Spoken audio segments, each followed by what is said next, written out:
Shut up and sit down.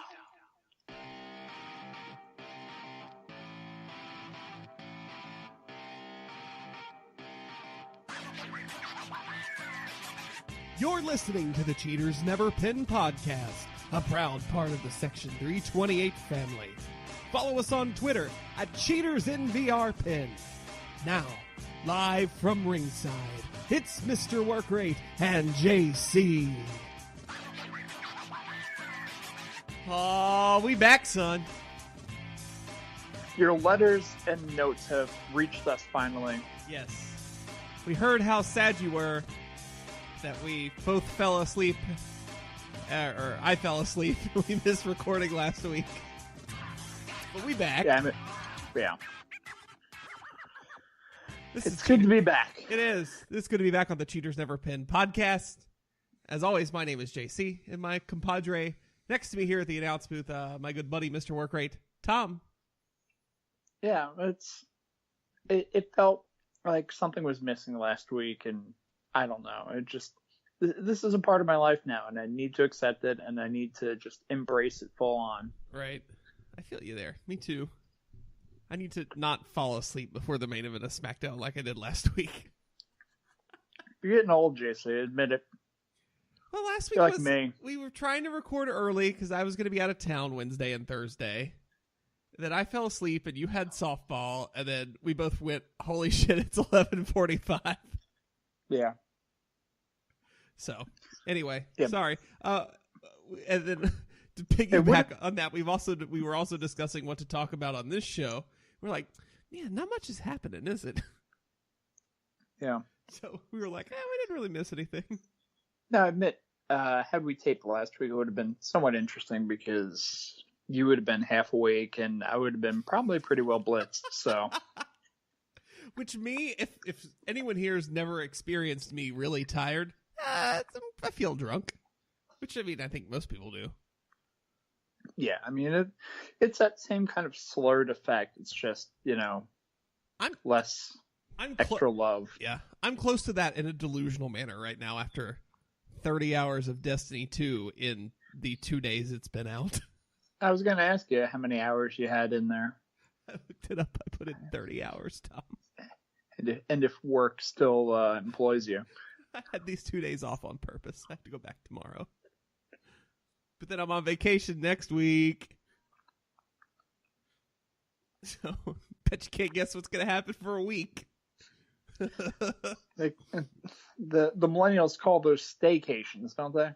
Yes, I will be doing that, and also I will be out of town on the weekend again. But a lot of shooting aliens. More the foosball. What? Are you traveling for another foosball game? Oh yes. I will be. It is homecoming, so I will be blitzed. Well, you got to go home then. I do 6 times a year in the fall, at least. But yes, we're not here to talk about foosball or Destiny, even though it's the Big Show's favorite video game. We're here to talk about wrestling. So let's talk about wrestling. Yeah. As I teased earlier, so nothing's really happening right now.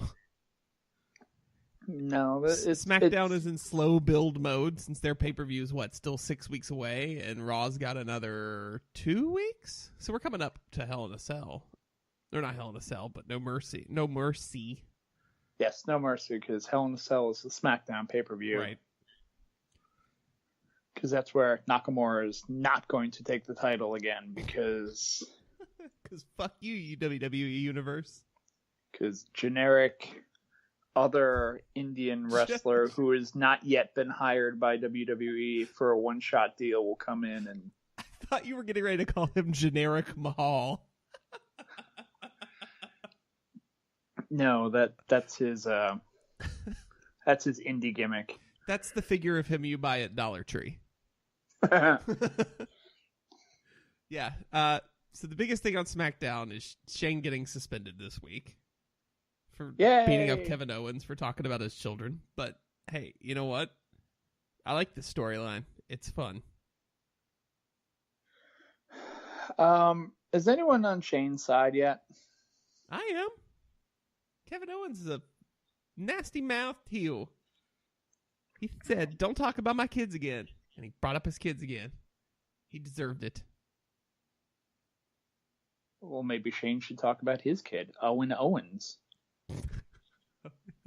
I mean, you could cut a promo just on that alone. I guess the kid's name in kayfabe would be Owen Owens, wouldn't it? Yeah. 00. For those that need to peek behind the curtain, Kevin Owens' actual name, Kevin Steen. His son is Owen Steen, named after Owen Hart, literally. Yep.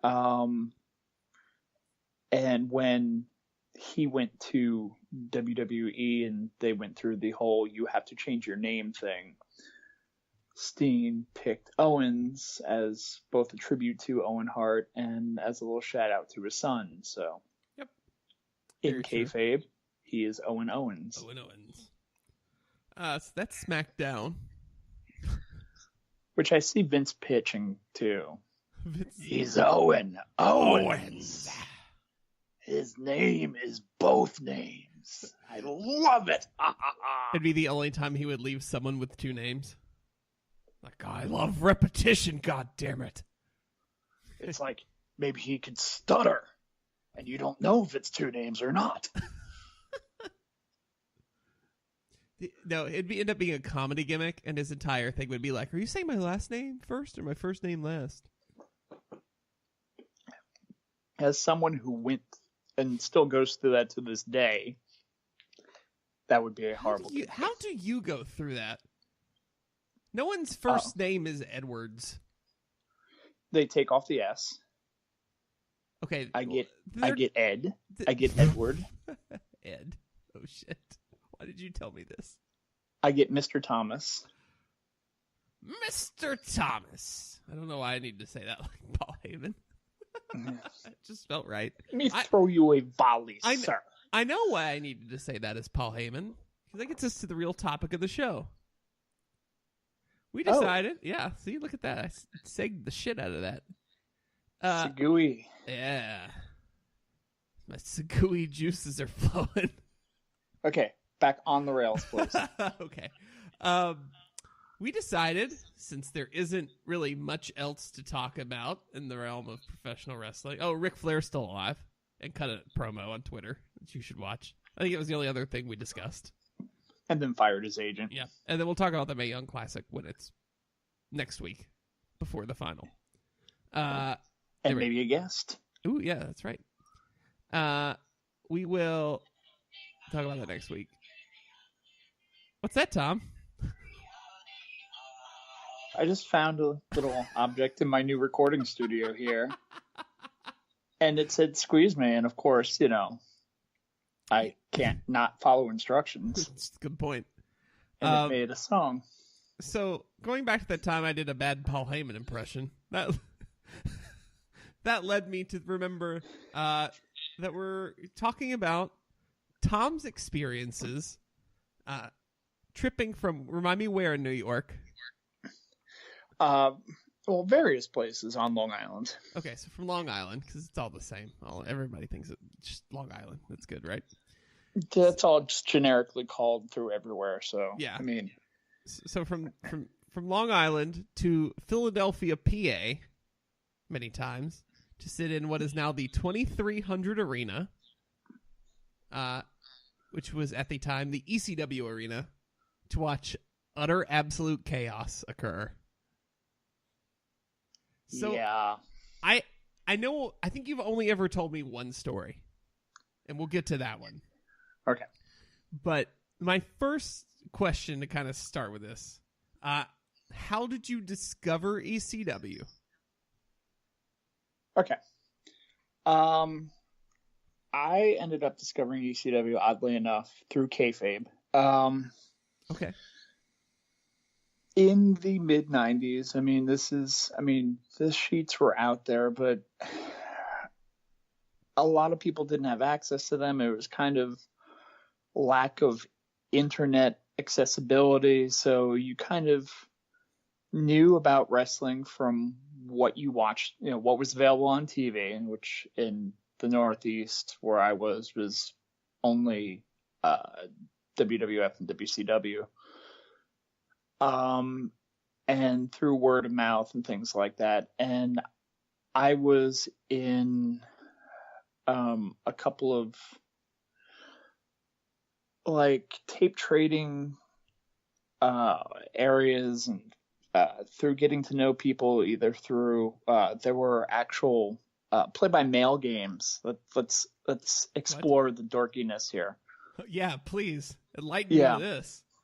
Okay, so when you bought the Aftermags and the wrestling magazines back then, they always had advertisements for things like the IWA, which was the Imaginary Wrestling Association. What you would do is there were a list of moves, and you would clip it out of the what do you call it? You clip it out of the magazine, make up a name of your wrestler, and give him stats or whatever. Pick out 15 moves. Each of the 15, all the moves had a particular point value. And then you'd get put into this federation. They'd send you a thing of mail each month that had like a list of wrestlers and their records and things like that. And if you got to be the champion, if you beat the champion, you would pay money for each match that you'd wrestle. And you'd pick however many matches that you wanted to wrestle, and you'd pick the people that you wanted to wrestle. And if you ended up winning a championship, there was like cash prizes and things like that. But it was just kind of a dorky way to pretend that, like, oh, I run a wrestler, that type of thing. But at the same time, it was kind of a big way of getting to know other wrestling fans, because they kind of openly encouraged putting your address in the comment section, because they'd have the couple of matches, and then they'd have like the comments and that type of thing where you would cut your own promos, which in hindsight, oh God, there were some unintentionally entertaining ones. But you would put you put these little promos and stuff, and just throw in if you want to, like, send. It was kind of like a way of, through snail mail, you would go and contact these people. And I would think of it as a Dark Ages e-Fed. Yeah. It was, and it was what gave birth later on to e-Feds, and I didn't know you knew about e-Feds, so... Bro, I'm deep in this mess. Okay. So, anyway, it's what eventually kind of got us into that thing, but the precursor to e-Feds were play-by-mail feds, pretty much. And I got to know people from doing that. And I had friends that I would talk to on the phone, and like when Raw would come out and things like that. And they're just, I had a friend that lived in Oklahoma who had one of the giant satellite dishes. Okay. Again, back in this time. Yeah. And he would tell me about all the little regional bumblefuck federations that he used to watch, and he's like, you live up there in the Northeast, you get the ECW? And I'm like, what the fuck are you talking about? I don't get anything. And they're like, no, it's ECW, it's the thing, it's on Sports Channel, you gotta look for it. And I'm like, I don't know. And then through the magazines too, I'd see bits and pieces about this Eastern Championship Wrestling / Extreme Championship Wrestling, and it had tons of blood and barbed wire, and Terry Funk was there, and Jimmy Snuka was there. It's like, holy shit, okay, this is kind of interesting. And also understand this is at the same time that WCW is complete shit. Never. ECW is coming off its shittiest period, because I think when Turner first bought it, kind of in like the early 90s, was its real Schittsburg area. The Bill Watts and all that type of shit. And exploding boats and all that type of thing. But for another time. Yep. But yeah, that was kind of boring, and WWF was full Doink in Memphis, and just Duke DeRossi and all those kind of cheesy gimmicks there. So it was still cartoony, and that whole kind of like, I missed the old Crockett type stuff where you had kind of the vicious battles and blood and matches and all that type of thing. And this ECW shit had that. It was like, oh, this is kind of interesting. Okay, I'll see if I can find it. We're probably not going to have it.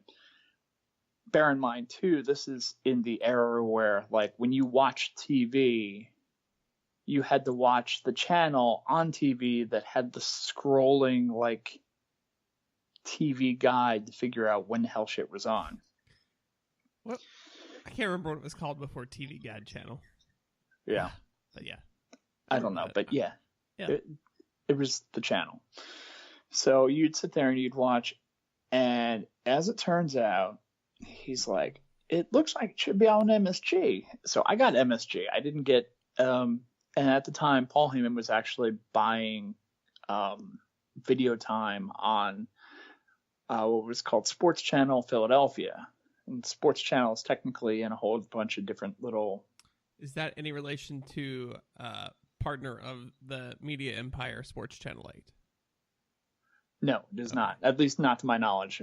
The rebirth may have happened at some sort of error, but... Okay, just clarify. No, this was kind of what Fox Sports is now, where you have Fox Sports Carolina, Fox Sports Texas, Fox Sports, Saskatchewan. That's how Sports Channel was. You had all the, and I think for the most part, Sports Channel was eventually kind of bought out by Fox and became what these things were. Right. But each one had their own little independent things, and Heyman was buying time on the Philadelphia one, and I'm guessing maybe he was buying time on MSG, which was the main cable sports channel in the New York area. We had Sports Channel too, but MSG had the Yankees and the Knicks, so they were the main channel. So sure enough, I look through one day and they're like, check Saturday night. It's on Saturday night. And again, you can't go on the internet and find some message board and somebody finds it. You have to fucking just keep your fingers crossed and hope that you can find it. And sure enough, one Saturday night, it's on at 2:00 in the morning. So technically Sunday morning. And I'm like, I'm going to watch it. I got to watch it. I'm super excited for this because no other regional wrestling. When the UWF was around, we never got that. We never got anything except the big two. So this was a big deal. And I'm like, I'm grabbing the VCR. By the way, a VCR was a machine that you put tapes into to record television before DVRs existed. I remember those. Yeah. So I grabbed my cassette, I threw it into the thing, and I'm like, I'm going to watch this, I'm going to record this. And I did that, for years, really. It would be difficult because, again, I'm assuming Heyman bought time and would send them these tapes. And it was funny because some weeks it would be on at 2:00. Some weeks it would be on at 3:00. Some weeks it would be on at 1:00. Some weeks it wasn't on at all. Now, whether it was because somebody at MSG screwed up, whether it was because a check bounced, whether it was because Paul didn't get them the tape on time, I don't know, but it was just random. And you'd see it on the guide, and I'd sit there and set the timer to record, and then I'd wake up the next morning and go to play it, and it's like a Ron Popeil infomercial. You're like, fuck. These were the struggles that we had. But yeah, that's how we ended up discovering it. And I have in my garage right now, I think something like at least 6, maybe 8 cassettes of ECW TV shows, just 1 hour at a time with commercials. The commercials were, for the most part, a collection of Heyman's commercials for videotapes, and because that was how ECW made a decent amount of their money, that they were hoping that they would buy this time on TV. Not only would you get to go to the ECW arena, or the shows if they were local by you, but you would go, and the shows were done to advertise their kind of big events that they would have, and they would show clips and like lower card matches from the big super cards, but they'd never give away the main event. And they'd sell it for $19.99, and you'd call the 800 number and order tapes. You'd order T-shirts. They had tons of T-shirts. It was those commercials and commercials for like the 900 Are You Lonely lines. Because, I mean, it was like 2:30 in the morning on a Saturday. So yeah, it was the desire to find something on TV that was not WWF or WCW, and it was my little weird collection of pre-internet friends that introduced me to that. All right. So you start watching it, and you kind of fall in love with it. When do you first make the decision, and what prompts you to make the decision? I have to find a way to Philly to go to a taping. Well, it was initially at first, I lived on Eastern Long Island, so a trip to Philadelphia would probably be around, it would take, I'd say probably 7 hours or so, give or take, to each way to drive to Philadelphia. So where I was at the time, it wasn't happening. And I was lucky enough when I was living out east to actually get to go to ECW had a house show on Long Island where I actually saw Chris Jericho wrestle in Deer Park, New York, in front of probably about 300 people. This was Jericho fresh out of, I guess, Smoky Mountain. And obviously pre-WCW, pure babyface. And yeah, it was kind of cool to see that. But to actually go to the ECW Arena was a decision we made when I had gotten back into college. I went to college, Hofstra University, which is western Nassau County, which is about, I'll say, 20 minutes from Manhattan. So instead of being far out east on Long Island, I was close to New York City at this point. And New York City to Philadelphia, I mean, is a little bit of a hike, but it's, not horrible. Can you confirm that New York City has the best salsa? It's better than paste pecani sauce. Okay. So one of the other things that I ran into at college too was other people who knew what the fuck ECW was. I mean, that's the beauty of college in general, is that, yeah, you're a freak, but this is when you first discover that there are other freaks like you.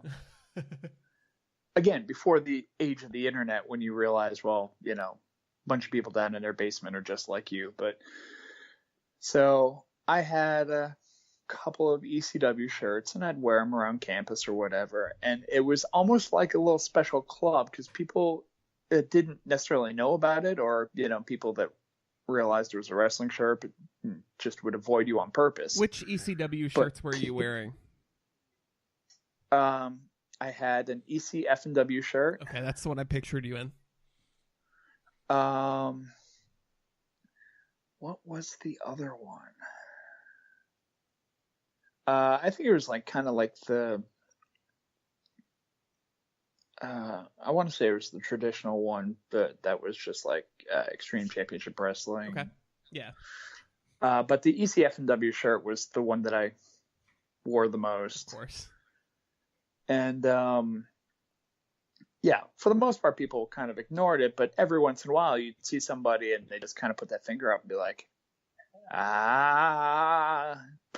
I see what you did there. Yeah. Yeah. Come to our special club and talk about the ECW now. So, and I mean, they were wrestling fans too, but I ended up deciding it was me, two of my, we had a suite that we lived in on campus, and it was me and two of my suite mates. Did we have a fourth person? I don't think we had a fourth person. No, it was just the three of us. And we're watching wrestling, and we're like, we should go. It's just one of those things. It's probably 1 o'clock in the morning, and we're kind of drunk, and we're watching wrestling. We're like, yeah, we should go. Fuck yeah, let's go, man. We should go. And it was one of their major shows. I don't remember which one it was off the top of my head, but it was like what would have been a pay-per-view had they been doing pay-per-view at the time. Was it a CyberSlam? It wasn't specifically CyberSlam, but it was like one of those type of shows. And I did go to a couple of CyberSlams, okay. But it was not specifically CyberSlam. It may have been like, fuck it, I don't know, December to Dismember or one of those type of things. It may have been actually November to Remember. It would have been Terry Funk was there. Anyway, but it was a major ECW card like that, and I'm just like, we should go. So the next day, I like pick up the phone, and they didn't sell through Ticketmaster or anything like that. You just kind of called ECW and were like, I would like tickets to the ECW show, and you gave what I would later learn was potentially Paul Heyman's parents or potentially Tommy Dreamer. I say, or Bubba Ray, maybe.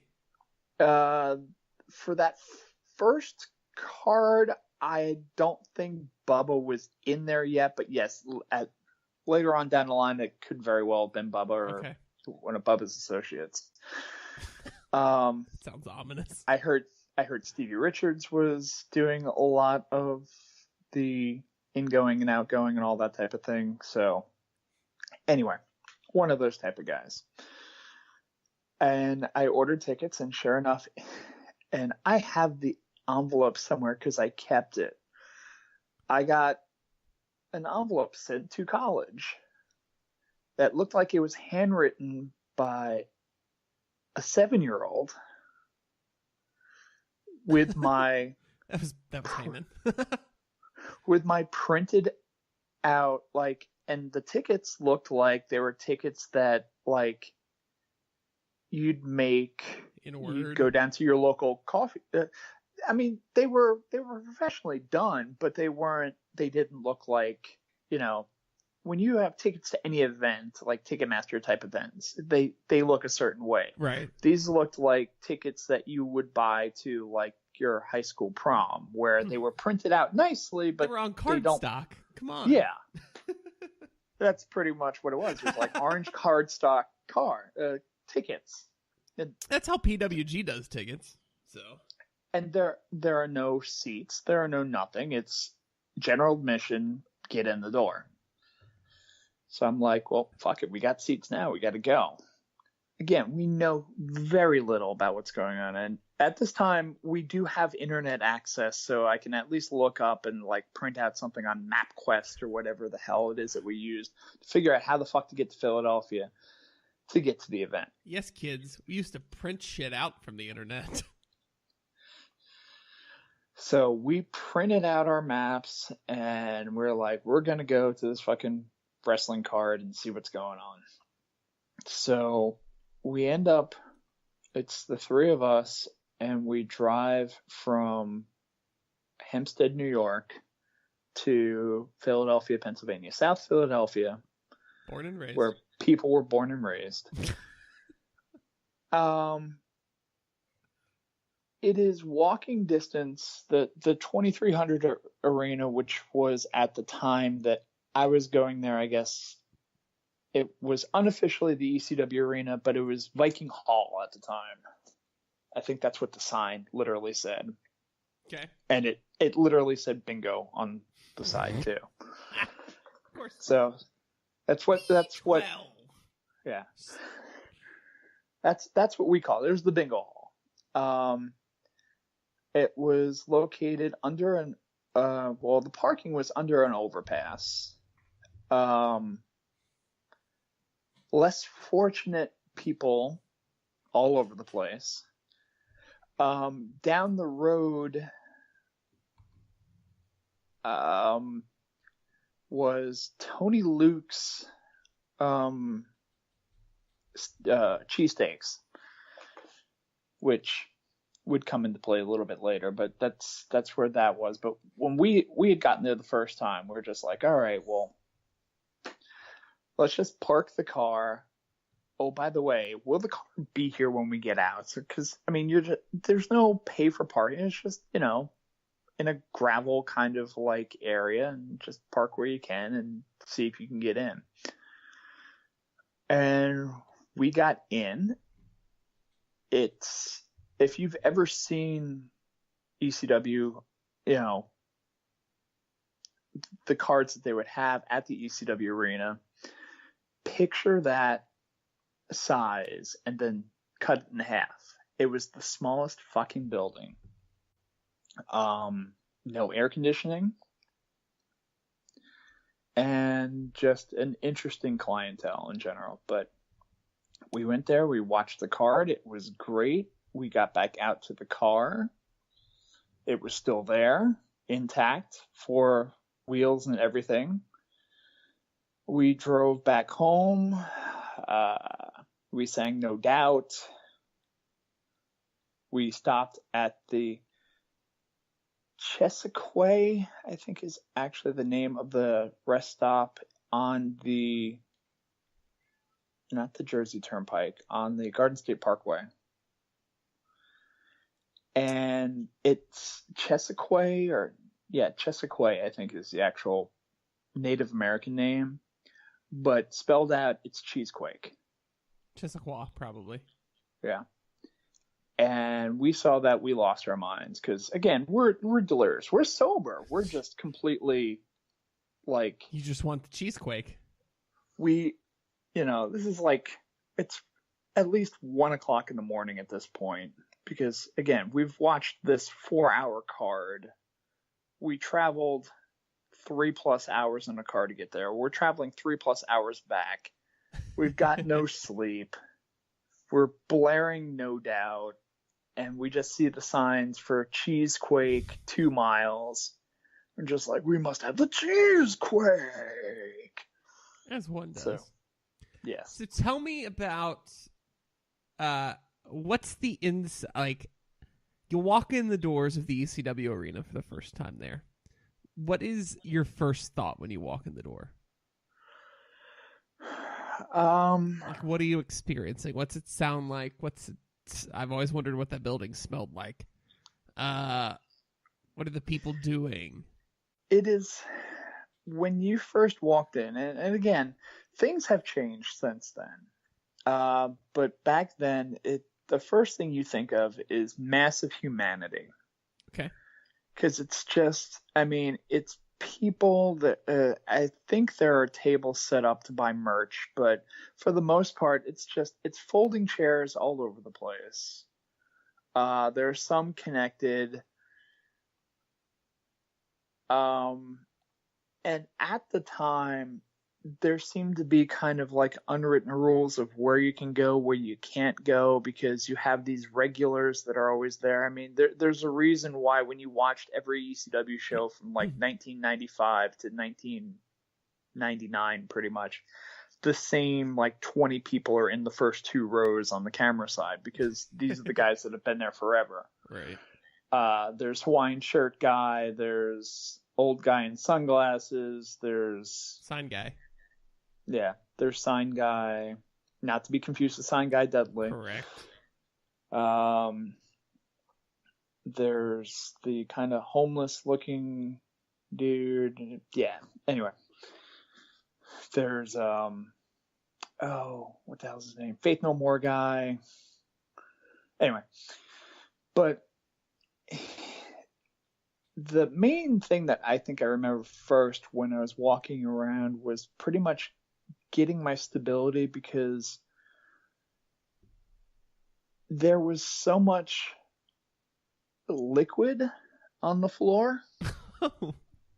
I don't know if it's from spilt beer or spilt water or just whatever, but you've been to those like bars and clubs where, like, again, there's a whole bunch of people and people have spilled drinks and that type of thing, and you don't necessarily have your footing. And that was the first takeaway I had gotten from it. But you had one way of walking in, and pretty much your thought once you get in, because there was always a line to get in, once you actually get in is, let me find seats. Because again, you're dealing with general admission. So you want to find an area, you want to kind of figure out where the sight lines are. And again, most of it there were like on the TV side and on the, I'll say the camera side, there were a set of like metal bleachers. So you could, you weren't completely all at one level. And I've been in those bleachers before, but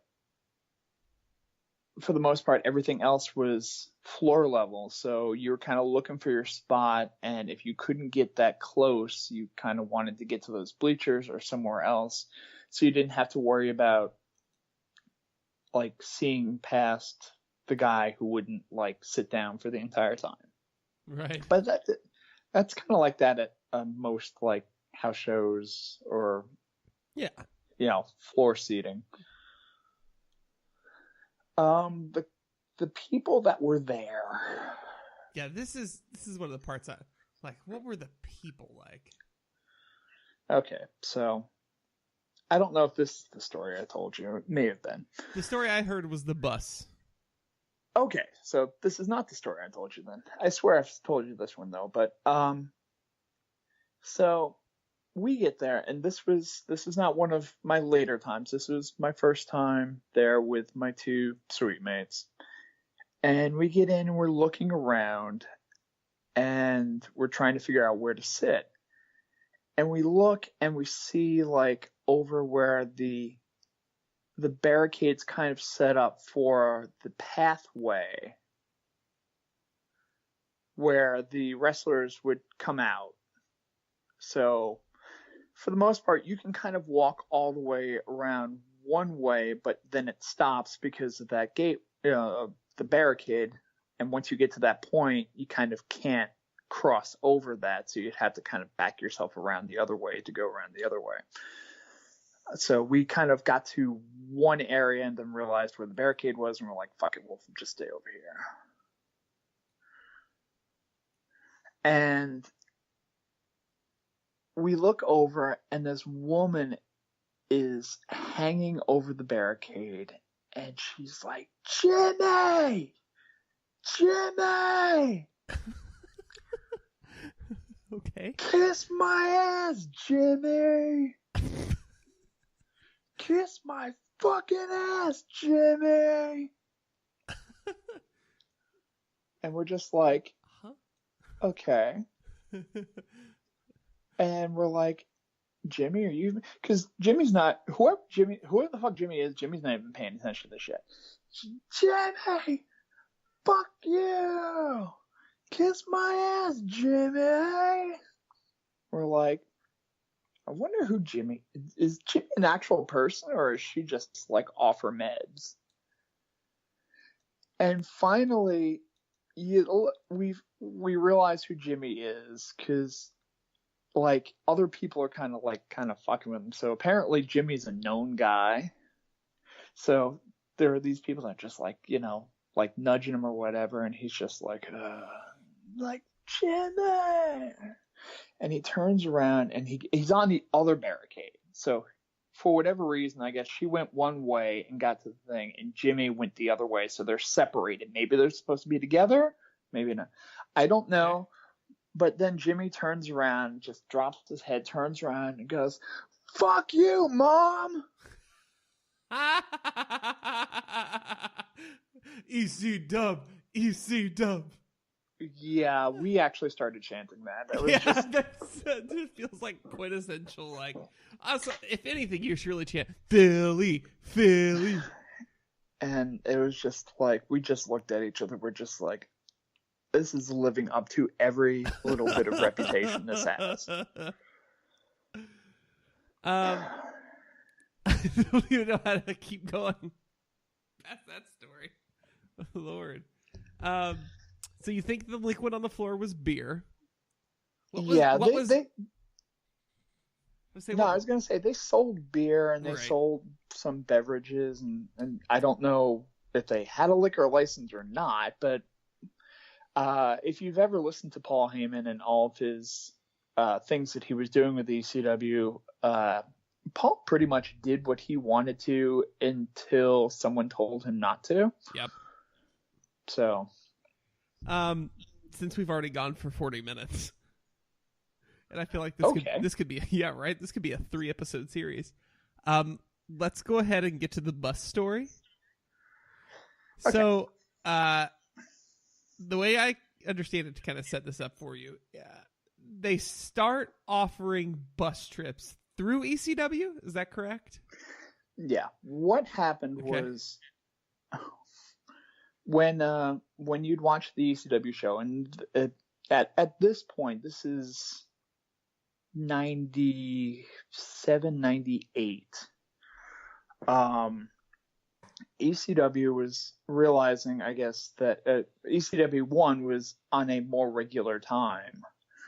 I don't think this was still before like TNN or anything like that. This was still on MSG or whatever, but they were on a kind of a regular thing. And what they started to do is they started to, through their regular swarm of advertising, they would plug these bus trips, like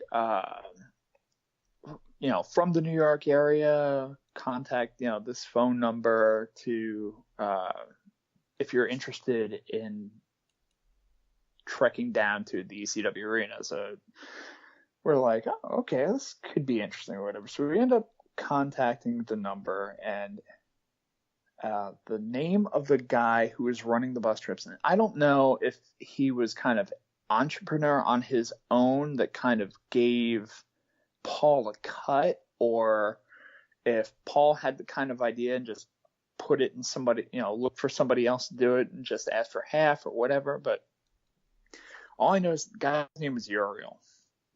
And Uriel wasn't that much older than we were. He was like, he seemed like he was probably about 21 or something like that. He did not seem that old at all. But what would happen was they were pretty much travel packages, or at least kind of an introductory travel package. At first, it was just a shuttle bus, an actual, not like school bus, but, nice with the, the little TVs and stuff like that, and the bathroom in the back. Charter bus. Yeah, charter bus. Initially, it was that, and then that was just like, get on the bus, you pay for pretty much a ticket and, the bus pretty much. And they bring you to the arena and you go there, they bring you back, and then you don't have to worry about, losing your car or whatever. And the advantage to that initially too was that we didn't have to wait in line. If you bought your tickets, as I kind of explained before, you parked your car and then you went to the end of the ECW / Viking Hall line to get into the arena. The bus trip people had a block of seats already reserved for them, and because the bus would get there whenever it would get there, we just kind of basically cut the line and had our seats already reserved, because you didn't want to completely dick over people. Like if the bus was running late or something like that, everybody gets stuck in the back row or something. Right. So they had seats already set for us. And by seats, I mean like a section of the bleachers, not like nobody had seats, like I said, except for Sign Guy and, the first 2 rows on the TV side. So it was a pretty good deal. And they ended up expanding it to, like the CyberSlam packages. We did one where for the whole package, you got the bus, admission to the CyberSlam show, the CyberSlam Q&A, which was the night before. Was it the night before? No, it was the morning of the show, where it was like a convention pretty much. Like pretty much all the ECW workers, including Heyman, would sit at tables and like tell stories. It was just a big shoot, and they'd answer questions from the crowd. And I mean, some kayfabe stayed in, and some of it was shoot, and it was, it was what it was. But it expanded to like they would start booking Queens, because these bus trips would come from Queens. They'd book a show in Queens, so then your bus package came with a show in Queens, and then the next day the trip from Queens to Philadelphia to see the show there. So you had like a double shot show, because Queens became like the number 2 place to watch for them to run ECW, because the Queens crowds were hot as hell, just the same as the Philly crowds were. It was just a different crowd. One of the other unexpected things, which we ended up embracing like a motherfucker, was when you get on a bus and you come to the ECW arena and you cut a line for reserved seats, the locals aren't going to be too friendly towards you, especially since you're from New York and they're from Philadelphia, because that bus is coming from New York. So we got to the point where we just played it like heels. Yeah, well, yeah. I would wear my Yankee stuff all the time, and we'd just walk off the bus. We'd have our cheesesteaks, because they'd stop at the Tony Luke's beforehand. We get our cheesesteaks, and we go and park the bus, and then we stroll out of the bus and cut the line. Everybody's giving us the finger. We're just kind of wiping cheese off our mouth, like, yeah, motherfuckers. So, and what they ended up, they kept adding more stuff onto the bus, because I guess it was a decent amount of money for them. And every once in a while, they would throw an ECW performer on the bus just to kind of ride with us and do an occasional Q&A for the bus ride, or, whatever the case may be. One particular time, it was someone who you'd always be want to stuck on a bus with. Oh, yes. Who could New that be? Jack. So, as it would turn out, I had an issue with our tickets or whatever, and I had to contact Uriel because we hadn't gotten our seats yet for whatever reason. And I had to confirm that, because they're like, would you have your tickets? And I'm like, no, Uriel's got our tickets. I called him, I talked to him, he's got it taken care of. And the guy's like, I don't know. I'm like, ask Uriel, dude. The guy runs the thing. I spoke to him. It's got it taken care of. And they're like, where's Uriel? Uriel's on the bus. All right, well, go on the bus. So the guy turns around and he goes and he takes the stairs, onto the bus, and he's looking around. And I don't know if this guy didn't know who the fuck Uriel was or what, but he's just kind of like looking lost. And New Jack is sitting in the first row of seats, just kind of like, and he looks at this guy. He's like, what are you doing? The guy's like, I need to find Uriel. And he's like, this guy says he needs to talk to Uriel about his tickets. And New Jack stands up, turns around, and goes, hey, Uriel, this motherfucker want to suck your dick.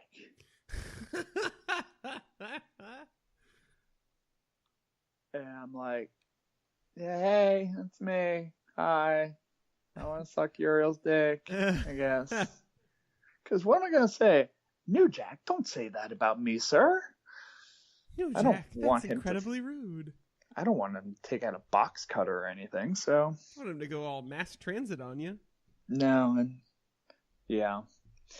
One of the things that I did learn about New Jack not through that particular trip, but through the fan convention, the CyberSlam thing, is New Jack likes chicken Caesar salad. Just such an odd, like. Yeah, because you expect him. Yeah, I mean, it's not like he was the guy that was watching his figure or anything like that. So I expected. Right. So while the Q&A is going on, and we're kind of hanging out near the back because it was just kind of at a wall at that point or whatever, I look and New Jack's at the bar ordering food, and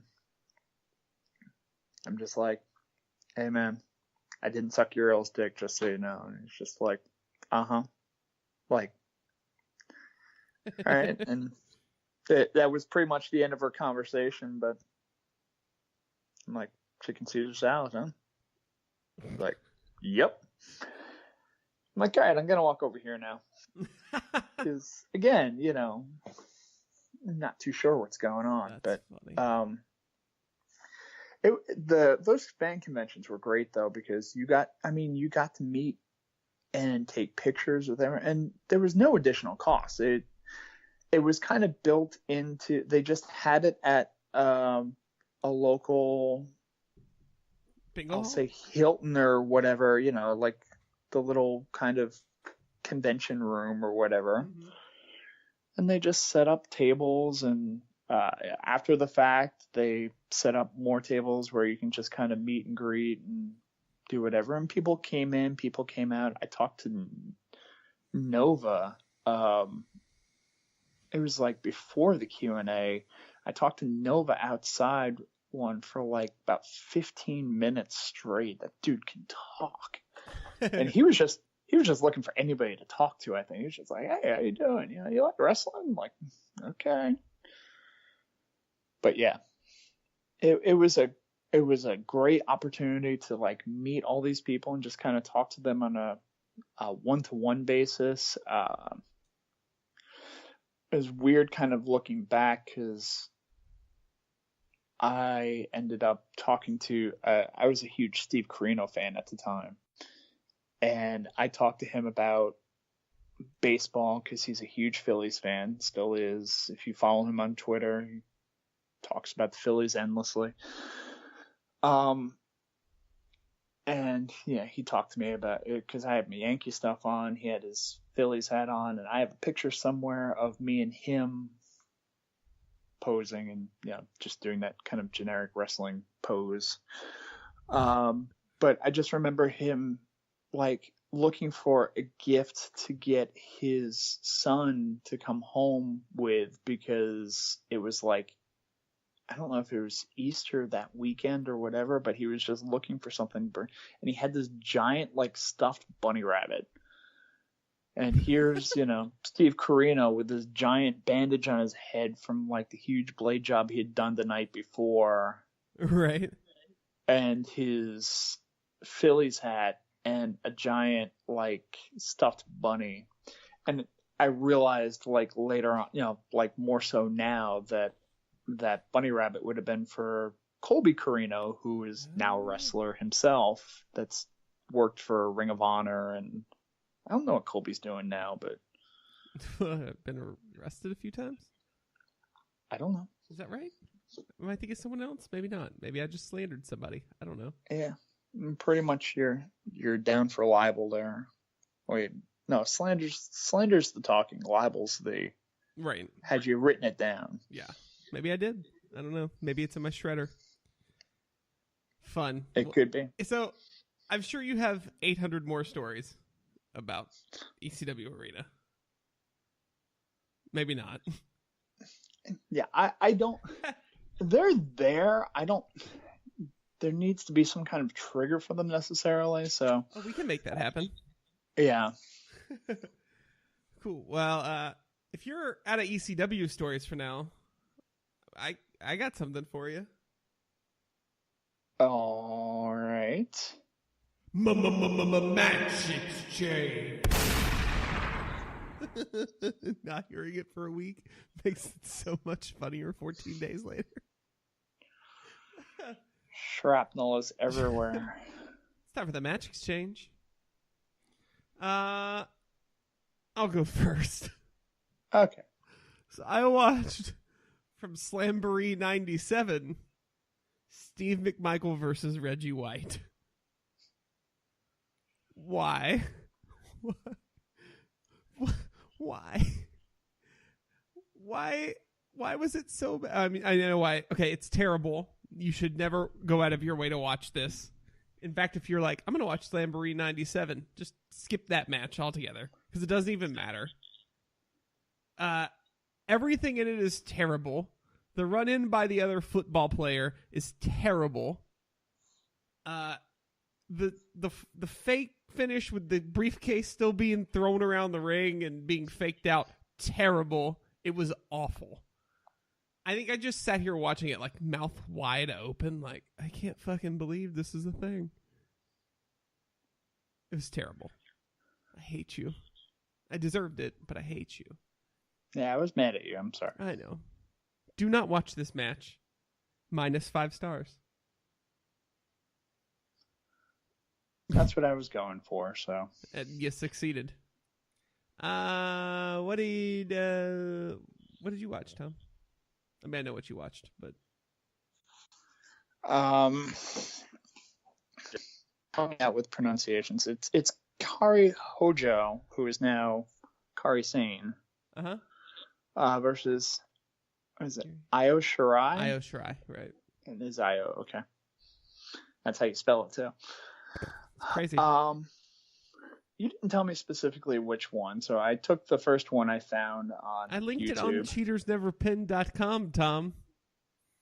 Well, I didn't need anything from Amazon today, so. Or you also didn't want to sign up for our Patreon, did you? No. Fabulous. All right, continue. Sorry. Damn this. This was what, Stardom? I guess. Yes. Okay. And I figured it would have been one that you wanted me to watch because the one that I picked, Kari Hojo versus Io Shirai, MOTY candidate. Yep, that's the one. Okay. One thing I noticed through watching limited Mae Young Classic matches, mainly for Kari. I'm staring at Hojo, so I want to say Hojo, but it's fine. Everybody knows who you mean. Yeah. You're not trying to be smart mark crazy about it, so it's acceptable. She is a great babyface. So good. Just so natural with it. And I mean, just like so goddamn happy to be here, and like I'm just I don't want to say she's like, it follows like an Asian stereotype or whatever, but she is just very like, it's more of her charisma than it is anything that's necessarily forced. We saw, like, when you have, why the hell can't I think of the former NXT champion right now? Asuka? Yeah. Like, when you had her try to be, like, friendly or whatever, it just didn't work necessarily. She didn't have that charisma that Kari does. And at the same time, Io Shirai was such a bitch in this match.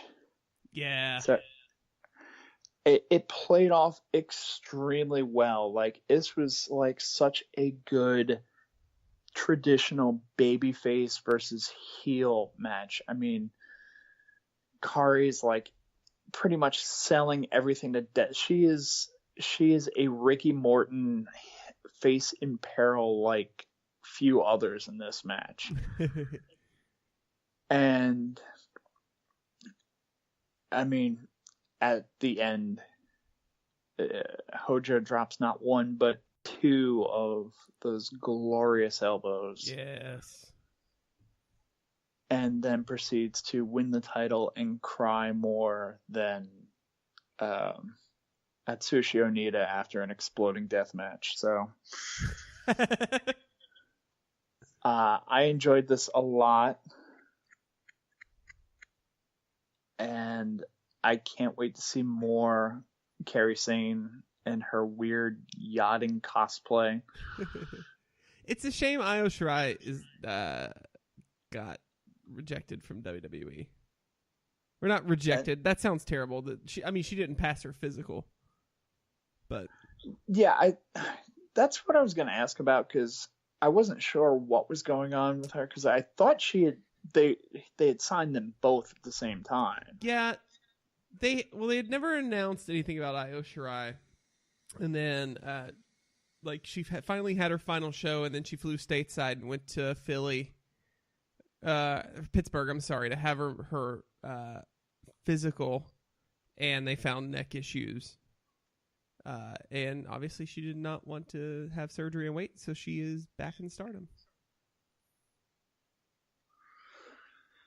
I mean, which is unfortunate for us, but I mean, yeah, it is what it is. I mean, and you wonder how. See, I don't know. I've watched the Mae Young Classic, and I don't know what they can do with a lot of these girls, and where Kari on her own is one thing. I think you'd have to package kind of the two of them together, and could Io Shirai work well as a heel against traditional? Is that going to be too much like I don't know. It's difficult to figure out how you're going to package wrestlers that don't necessarily have the background and have that kind of language barrier, and how are things going to work. Right. Where Kairi Sane, I think, just works well in the fact that she just has that charisma. I don't want to equate it to like Nakamura, because Nakamura's like on his own level, but Kari doesn't necessarily need to cut promos necessarily to come across as, I guess, how she is, but right, to get over it, at least initially. I mean, who knows past, say, NXT, if she were to hit the main roster, how they would work her in, but exactly. Well, what you got for me this week?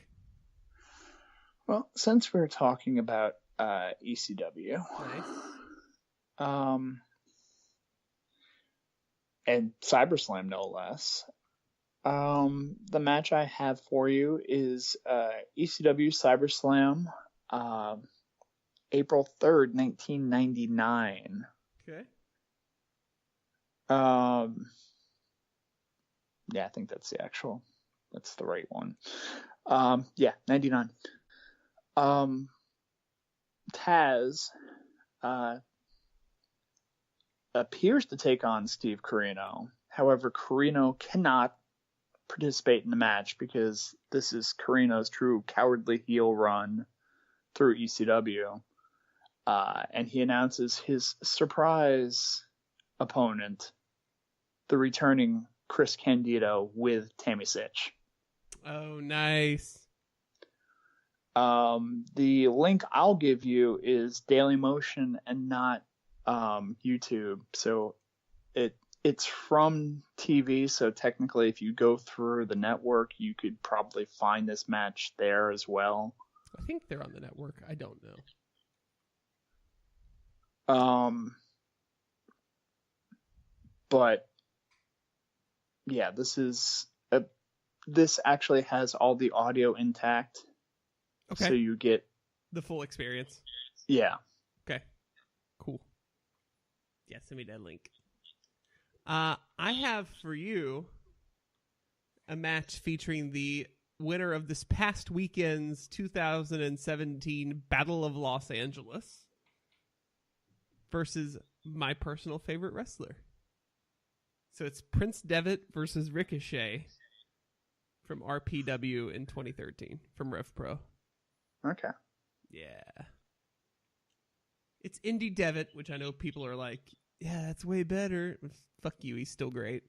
And Ricochet, who's fucking Ricochet. Like, I don't need to say that more. Yeah. Yeah, that's pretty much sold the match right there. You Yeah. don't need to say anything else. So, yeah. Since you complained so much last episode about me giving you nothing but women. Stop.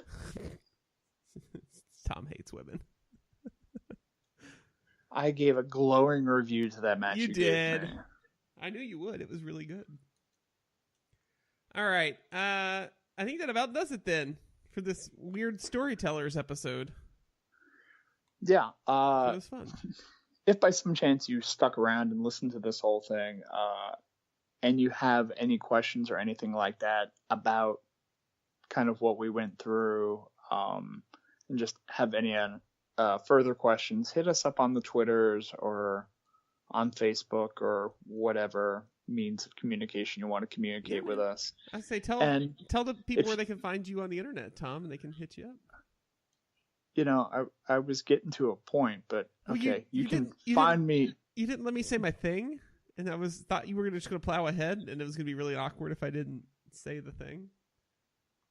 Okay, you can find me on Twitter at Mr. Workrate, at MR Workrate. Don't worry about anywhere else because I'm not necessarily paying attention to those things just for reasons. I mean, algorithms are just bad everywhere else. At least Twitter, I can figure out what was actually said recently and not like 4 days ago. True. So anyway, wrapping up real quick what I was getting ready to say. So yes, communicate with me through Twitter at Mr. Workrate or at CheatersNVRPin on Twitter.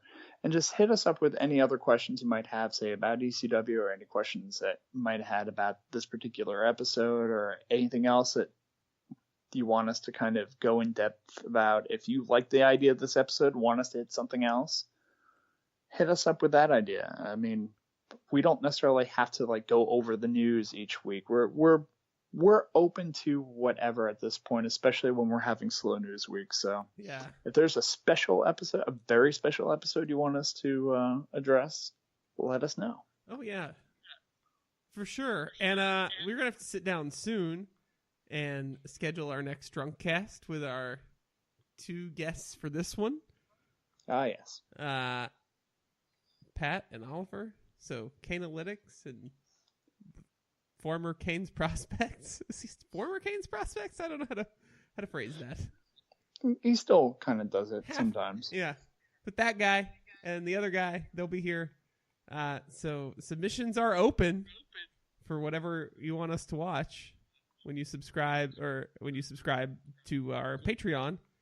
When you go to cheatersneverpin.com and click the Patreon button, you'll be able to hear that whenever it happens in October sometime. Probably. So yeah, there we go. Tom got the plugs in for the Twitter. So I'm going to hit the music. There's the button. And it's really loud, and now it's not. All right. Any parting thoughts, Tom? I will throw, because I'm just watching this match again, that I'm giving you. This is prime Tamisic. Oh, good. I mean, I'm thankful for that. Yeah, so you'll enjoy that, and I'm not sure what she's wearing there can actually be worn out in public, so. Oh, wow. God bless wrestling. God bless wrestling. Yep. So for Tom, for myself, for Cheaters Never Pin, we bid you adieu, and we'll catch you on the flip side.